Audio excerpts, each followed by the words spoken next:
السلام عليكم ورحمة الله وبركاته. بسم الله الرحمن الرحيم. الحمد لله الذي أحياني بعدما أماتني وإليه النشور.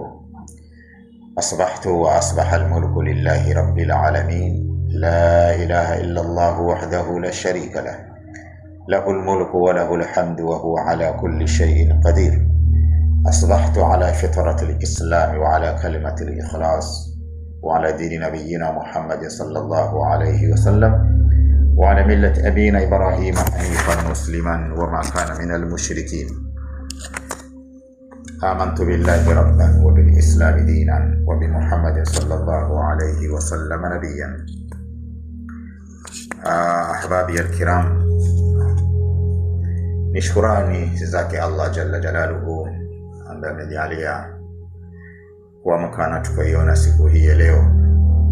Ni matarajio yangu, dada yangu, kaka yangu, Allah amekujalia umeweza kuiona siku ya leo ikiwa katika afya njema, katika hali ya amani na usalama.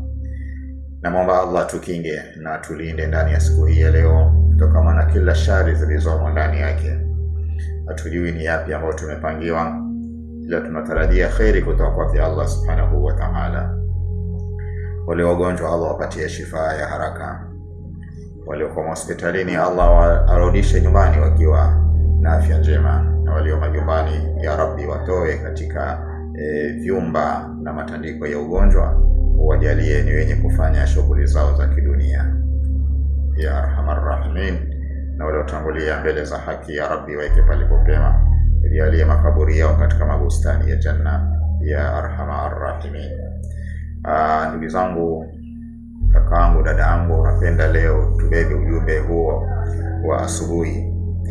Ni aya ya Qur'ani iliyomo ndani ya suratul Baqara, ambayo ni aya namba 168.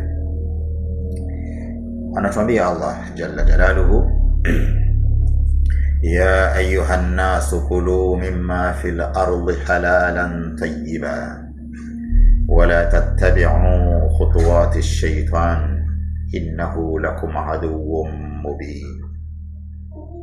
Ya ayuhan nasu, enyi watu, kulu mimma fil ardi, kuleni miongoni mwa vile ambavyo viko kwenye ardhi, halalan tayyiba, ambavyo ni halali na ni vilivyo vizuri, wala tattabi'u khutuwati ash-shaytan, na wala msifuate hatua na nyenendo